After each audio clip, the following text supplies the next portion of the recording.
हाँ जी, क्या हाल चाल। तो देखो आज ना हमारे पास में आ चुका है मोटोरोला की तरफ से आने वाला ये Edge 50 Pro। फोन की प्राइसिंग शुरू होती है 31,999 यानी कि 32,000 रुपए से। इसके ऊपर आप 2,000 का बैंक डिस्काउंट भी ले सकते हो, जहां फोन आपको 30,000 रुपए से स्टार्टिंग में देखने मिलता है। फोन के अंदर आपको टोटल 2 वेरिएंट्स देखने मिलते हैं। मिड रेंज सेगमेंट का फोन है और क्या कुछ फीचर्स के साथ में आता है जानेंगे आज इस वीडियो में, और क्या आपको लेना चाहिए वो आपको वीडियो के एंड तक पता चल जाएगा। तो बिना ज्यादा टाइम गवाए कर लेते हैं फोन की अनबॉक्सिंग। तो जैसे ही हम बॉक्स ओपन करते हैं सबसे पहले आपको डिवाइस देखने मिलता है। वेल इसके बारे में पूरी वीडियो में बात करने वाले, तो फिलहाल इसे साइड रख लेते हैं। इसके अलावा हमें देखने मिलता है एक चार्जिंग केबल और साथ में मिलता है 68 वॉट का एडेप्टर। एंड यहाँ पे ध्यान देना, अगर आप फोन का 12 GB वाला वेरिएंट खरीदते हो तो आपको जो एडेप्टर मिलेगा वो 125 वॉट का होगा, 8 GB वाले के साथ में 68 वॉट का। साथ में कुछ पेपर वर्क्स आपको देखने मिलते हैं। फोन का एक कवर देखने मिलता है जो कि प्लास्टिक केस है और कुछ डिफरेंट टाइप का देखने मिलता है। सिम इजेक्टर टूल मिलता है और इसके अलावा मिलता है स्क्रीन प्रोटेक्टर। बट एक चीज से मैं डिसअपॉइंट हूं, ये स्क्रीन प्रोटेक्टर फोन पे लगा हुआ आना चाहिए था, ना कि डब्बे के अंदर रखा, क्योंकि इसके साथ में ना तो कोई गाइड मिलती है कि इसको लगाना कैसे है, और इवन हम में से बहुत सारे लोगों को ये लगाना भी नहीं आता। तो मोटोरोला अगर ये वीडियो बाय चांस आप तक पहुंच जाए, हालांकि ट्वीट भी कर चुका हूं,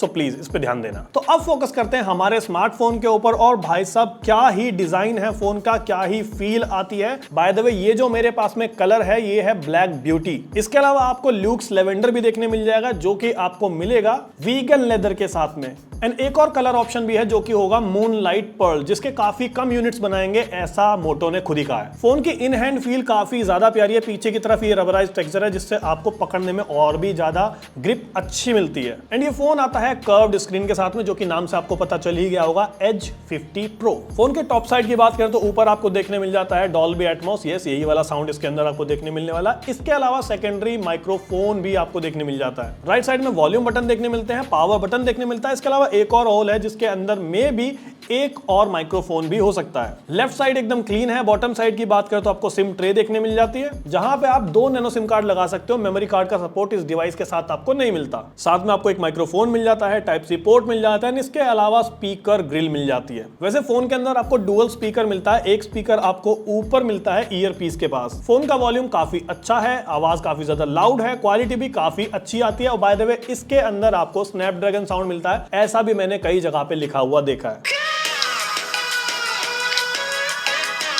बाय द वे अगर ये वीडियो एंजॉय कर रहे हो ना तो वो सब्सक्राइब बटन भी दबा देना, ताकि जब भी मैं कोई नया वीडियो अपलोड करूं तो आपको फटाफट से मिल जाए। यहाँ पे कर्व्ड स्क्रीन मिलती है, ये तो मैं आपको बता चुका हूं, लेकिन साइज की अगर बात करें तो वो है 6.7 इंचेस का, और ये एक 1.5 के रेजोल्यूशन वाली डिस्प्ले है। यूजुअली फुल एचडी आपको देखने मिलती है, बट यहाँ पे उससे कुछ ज्यादा आपको मिलता है। और ये एक POLED पैनल है, ना कि AMOLED। और अगर आपके मन में ख्याल आ रहा है कि दोनों में क्या ही फर्क होता है, तो POLED के अंदर जो प्लास्टिक होती है वो यूज की जाती है, जबकि AMOLED के अंदर ग्लास यूज किया जाता है। मतलब कुछ तो पार्ट होता होगा ना, तो मे भी प्लास्टिक के साथ में थोड़ी सी फ्लेक्सिबल ज्यादा हो जाती है। एंड यस, ये फोन 144 हर्ट्ज के रिफ्रेश रेट के साथ में आता है, तो गेमर्स की बहुत ज्यादा मौज हो जाने वाली है। बाय द वे आपको 144 हर्ट्ज बाय डिफॉल्ट इनेबल नहीं मिलता, आपको 120 हर्ट्ज पे फोन मिलता है। आप सेटिंग में जाकर इसको इनेबल कर सकते हो। डिस्प्ले के कलर्स बहुत ज्यादा प्यारे हैं, वीडियोस वगैरह देखने में मजा ही आ जाता है। अगर आप बात करते हो वाइडवाइन L1 की, तो उसका सपोर्ट भी आपको देखने मिल जाता है। इवन मैंने एक चीज नोटिस की, जो यूट्यूब पे मैं एक वीडियो चलाता हूँ, 4K वीडियो है, वो HDR के साथ में आती है। तो जब उस वीडियो को मैंने 4K पे इवन 2K पे भी चलाया तो फोन के अंदर वो वीडियो लैग कर रही थी। अब यार ये चीज मैंने अब से पहले OnePlus Nord CE 4 के अंदर भी नोटिस किया। भाई क्या इशू है, क्यों ऐसी हरकतें फोन करते हैं, इस चीज पे थोड़ा सा ध्यान दो। मतलब अच्छे फोन के अंदर आपको बुराइयां निकालनी पड़े तो मजा नहीं आता है। और ऐसा भी नहीं है कि फोन मुझे ब्रांड ने भेजा, ये फोन मैंने खुद ही खरीदा है। अब बढ़ते हैं मेरे फेवरेट सेगमेंट पे, जो कि है कैमरा डिपार्टमेंट। कैमरा बम्प की अगर बात करें तो कुछ देखा देखा लग रहा है, मैंने किसी फोन के अंदर तो पहले इसको देखा हुआ है। बाय द वे यहाँ पे आपको ट्रिपल रियर कैमरा मिल जाता है, जहां पे 50 मेगापिक्सल का मेन सेंसर, 13 मेगापिक्सल का टेलीफोटो सेंसर और 10 मेगापिक्सल का अल्ट्रा वाइड सेंसर मिलता है। और मेन सेंसर के साथ में ना आपको OIS का सपोर्ट भी मिलता है। फोटोज के कलर काफी ज्यादा नेचुरल हैं। बाय द वे ब्रांड ने एक चीज क्लेम की है, वो है कि ये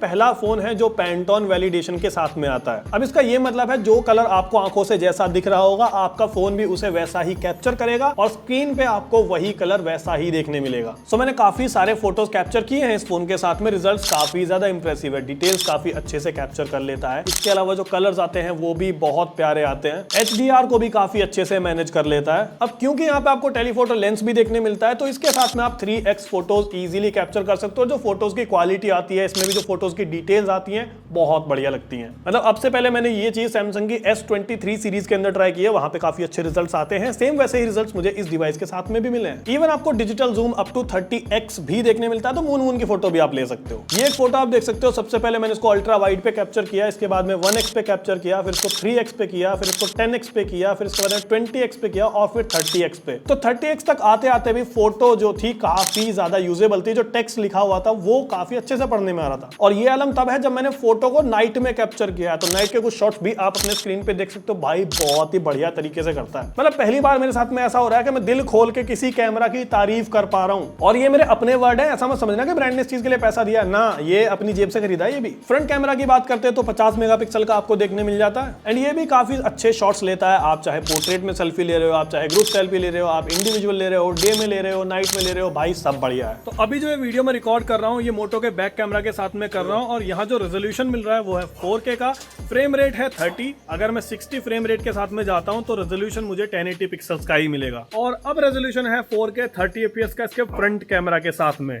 तो कैसी क्वालिटी आती है, कैसी लाइटिंग आती है, कैसी डिटेल्स हैं, इवन कैसे कलर्स हैं, वो सारी चीजें आप लोग देख सकते हो। एंड ये वाली क्लिप मैं रिकॉर्ड कर रहा हूँ इसके फ्रंट कैमरा के साथ में। जो रेजोल्यूशन है वो है 4K 60 fps। कैमरा के अंदर आपको कुछ एडिशनल फीचर्स मिलते हैं, जैसे आप डॉक्यूमेंट स्कैन कर सकते हो, स्पॉट कलर में जाकर के किसी एक कलर को लॉक कर दोगे तो फिर वही कलर आपके वीडियो में विजिबल होगा, बाकी सब आपको ग्रे ग्रे दिखाई देगा। इसके अलावा डुअल कैप्चर में आप फोटोज ले सकते हो, डुअल कैप्चर में ही आप वीडियोज रिकॉर्ड कर सकते हो जहां आपका फ्रंट और बैक कैमरा दोनों एक साथ वर्किंग होगा। इसके अलावा लॉन्ग एक्सपोजर फोटोज वगैरह भी इजीली कैप्चर कर सकते हो। परफॉर्मेंस की बात करें, फोन के अंदर मिलता है आपको स्नैपड्रैगन 7 Gen 3 प्रोसेसर जो 4 नैनोमीटर टेक्नोलॉजी पे बना हुआ है। एनर्जी एफिशिएंसी के मामले में बहुत बढ़िया प्रोसेसर है। साथ में 8GB 256GB रैम रोम का कॉम्बिनेशन आपको मिलता है। अगर आप चूज करना चाहते हो तो आप 12GB और 512GB वाले वेरिएंट के साथ में भी जा सकते हो। रैम टाइप की बात करें तो LPDDR4X रैम आपको डिवाइस के अंदर देखने मिल जाती है। इसके अलावा अगर स्टोरेज की बात करें तो वो आपको मिलती है UFS 3.1। एंतु तो स्कोर भी मैंने फोन का चेक किया, 8,29,000 के आसपास का स्कोर आया मेरे टेस्ट के दौरान। CPU थ्रॉटलिंग की बात करें वो भी मैंने टेस्ट किया। इनिशियली फोन के अंदर थोड़ा सा डिप आया, लेकिन उस डिप को फिर बहुत ज्यादा डिप नहीं होने दिया, बहुत अच्छे से मेंटेन कर लिया भाई, परफॉर्मेंस नहीं गिरी। कंसिस्टेंटली 15 मिनट तक फोन ने मुझे रिजल्ट्स दिए। BGMI मैंने फोन के ऊपर लगभग आधे घंटे तक चलाया, जहां मैंने ये नोटिस किया कि अल्ट्रा पे आप फोन के ग्राफिक्स को एक्सट्रीम तक लेके जा सकते हो। इसके अलावा अल्ट्रा HDR भी अनलॉक है जहां पे अल्ट्रा तक आप लेके जा सकते हो। एंड मैंने जेंशन इंपैक्ट भी खेला कुछ देर के लिए, जहां पे मैंने मैक्स पॉसिबल सेटिंग्स जो भी हो सकती थी उस पे फोन को चलाया, तो किसी तरह की कोई दिक्कत नहीं आई। हालांकि जो ग्राफिक्स थे वो मुझे बहुत ज्यादा हाई नहीं मिले थे, बट मैंने एक चीज नोटिस की, वो ये है कि फोन काफी ज्यादा हीट हो गया था इसके दोनों, मतलब अच्छा खासा। या तो ये चीज मैंने नोटिस की थी जब S23 नया आया था मेरे पास में, तब मैंने नोटिस की थी, या जब iPhone 15 Pro Max मैंने लिया था तो वो भी अच्छा खासा गर्म होता था, अभी भी गर्म होता है वो।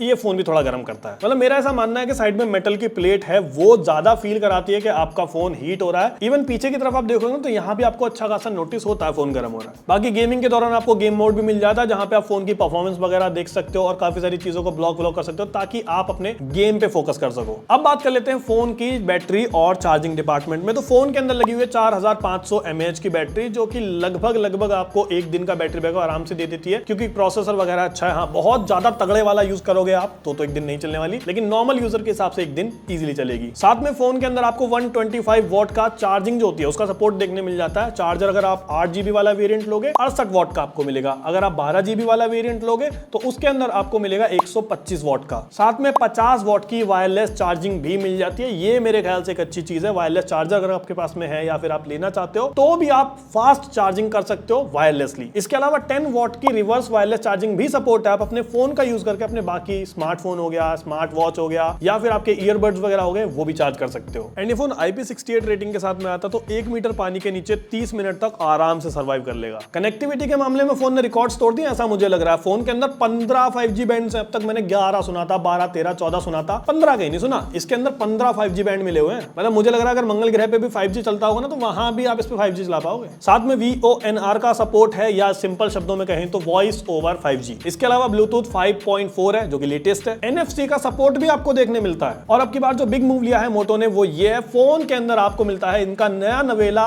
UI जो कि है हेलो UI। वैसे फर्क फर्क बहुत ज्यादा पता नहीं चलता, फोन को बहुत ज्यादा क्लीन कर दिया, आपको मोटो के कुछ एप्स देखने मिलते हैं, कुछ गूगल एप्स देखने मिलते हैं, बस इतने में निपट जाता है आपके फोन के अंदर, कोई ब्लॉटवेयर वगैरह है ही नहीं। बड़ी बढ़िया चीज करिए ये तो। फोन आता है एंड्रॉइड 14 के साथ में, और इसके अलावा आपको एंड्रॉइड 15, 16 एंड 17 3 साल तक के सॉफ्टवेयर अपडेट भी मिलेंगे, एंड साथ में एडिशनली आपको मिलेंगे 1 साल के सिक्योरिटी अपडेट, यानी फोन के साथ में टोटल 4 साल के अपडेट का प्रॉमिस मोटोरोला ने किया है। बाकी हेलो यूआई के साथ में ना एआई को आपके फोन के अंदर घुसा दिया गया है, जिसका एक अच्छा यूज बताऊं तो फोन के वॉलपेपर आप खुद से जनरेट कर सकते हो। आपने जो कपड़े पहने हुए उसकी एक फोटो लो, वॉलपेपर जनरेट सेक्शन में जाओ, अपना फोटो चूज करो, आपके कपड़ों से मैच वॉलपेपर आपको बना के देगा, जिसे आप लगा करके मजे कर सकते हो। अब मुझे नहीं लगता लड़कों के इतने ज्यादा काम आने वाला ये फीचर, लेकिन लड़कियां भाई जिनको नेल पेंट भी वैसा ही चाहिए, जिनको कपड़े भी वैसे चाहिए, बैग भी वैसा चाहिए, उनके लिए तो ये बहुत ज्यादा बढ़िया चीज हो गई। इसके अलावा इन डिस्प्ले फिंगरप्रिंट सेंसर आपको देखने मिल जाता है, काफी एक्यूरेटली काम करता है, काफी ज्यादा फास्ट भी है, एंड आपको फेस अनलॉक का ऑप्शन भी मिलता है, वो भी आप यूज कर सकते हो। एंड मोटो का एक फीचर जो मुझे बहुत अच्छा लगता है वो है इनकी रेडी फॉर ऐप, जो आपके फोन के अंदर तो आएगी,